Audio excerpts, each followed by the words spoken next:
right now we have some understanding of what bottlenecks exist, that we need to get past for AI to for us to get like AGI, ASI, all the fancy, 3-letter acronyms of the AI being really smart. Like that, like right now, the kind of the bottlenecks we have are like data, compute, and then the supply chains for either of those. And those are kind of like the two like levers right now. But I think as we kind of go into the future and like AI gets smarter, it starts actually taking more jobs in a more realistic like sense, I guess. Like it's obvious that it's taking jobs now. Like right now it's still like kind of in certain niches like software engineering or tech, or like customer service. Like I don't know, just like very it's still more niche. But as it starts getting more mass adoption, I think trust will be the bottleneck that the companies need to get over, or that they'll need to figure out.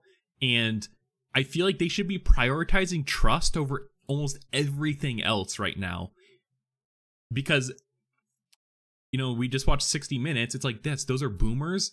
Like they are like scared of technology, but also anyone will see something threatening if it's going to take their job, which a lot of people, their job is their livelihood. They get, satisfaction from it. And, there's also people who would happily give up, their shitty job for AI, assuming that there's some sort of social safety net or something that they could fall back on or get retraining, whatever.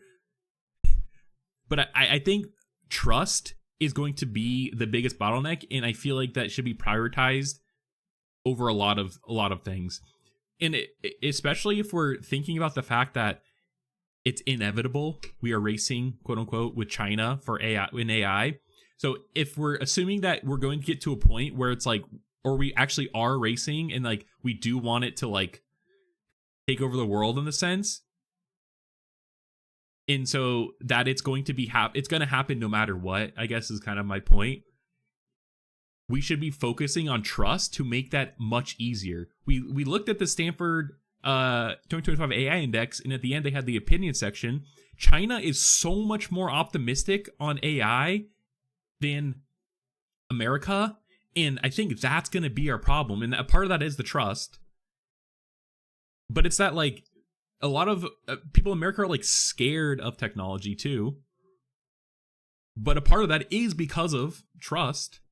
And, a lot of people are afraid of change and shit. But like, I think it's like this like trust thing, or like they see the bad things and they can't see the upside to it. And like that should be like what OpenAI, Anthropic, Amazon, Google, Microsoft, Meta, like a lot of people already don't trust those companies like big tech, and then they're the one now pioneering and being on the frontier of AI, and like they're gonna have to build back trust into the build trust to get the people to actually use AI in terms of like mass adoption. Now I do think that there's going to still be a large subset, and I think right now, while we're still like a lot of people are using it, it's because they definitely see the upside more than the downside, i.e. students helping them with school, professionals being more productive, people writing, diagnosing medical issues, asking it for advice like therapy. Like the upside is still very high, but there's going to be a large portion who don't see that upside and still see the downside. And I think a lot of people who do follow AI closely now are very much inside the AI bubble. And once you leave that bubble, the opinion is completely opposite than what you expect. My girlfriend is not in the tech space at all, except via me. And while I use YouTube as like my social media kind of app of choice, she uses Instagram. The opinion on her bubble in Instagram is like fuck ChatGPT, and so it's like regardless of the upside, they clearly don't see it, in that they see it as like, I don't know, like wasting energy, or like water, whatever, whatever downside they see a downside better than the upside. Like those people, it's the trust that you're gonna have to build with them to get them to actually like want to use it. And if we think about OpenAI, who's kind of pioneering like who's like on the at least the consumer side, the forefront of the consumer side. And I think I am talking about the consumer side mostly here, because the consumers will also ultimately be using this in the business too. But with OpenAI kind of pioneering the consumer side of things, it's like it's not really.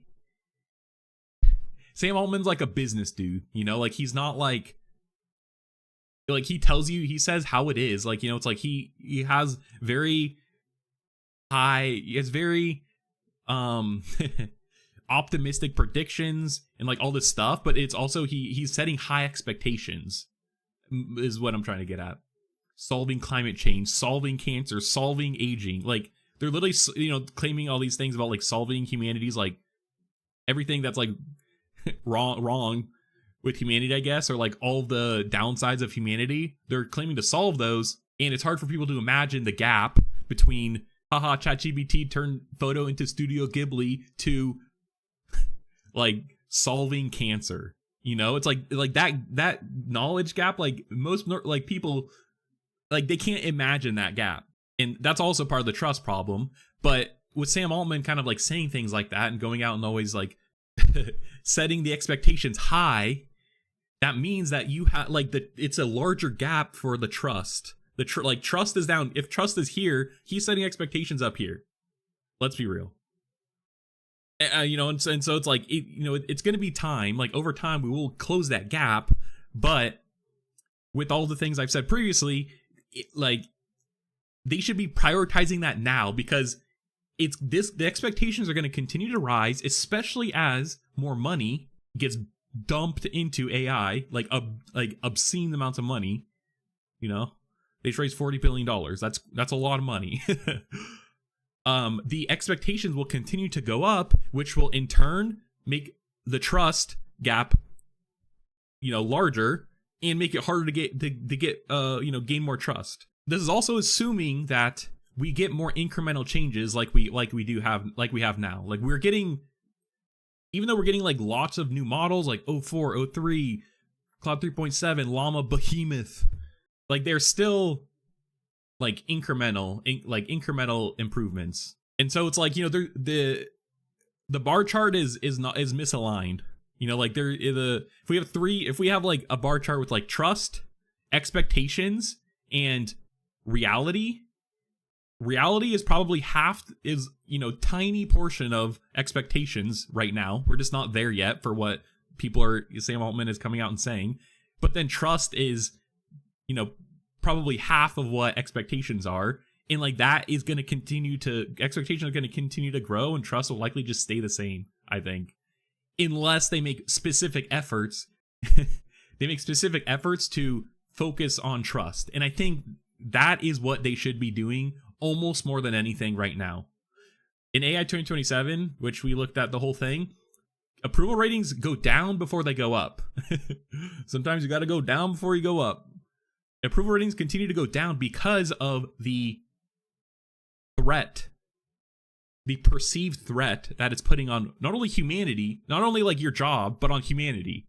And if we seriously want to AI to do all the boring shit so humans can just do whatever the fuck they want, we need trust. So it's still early, you know, it is still early. But I think overall, like that, I think trust is what the number one thing that AI companies should be focusing on. I worry that we may have great technology, but no one trusts it. Thanks for listening to my TED Talk. See you next time.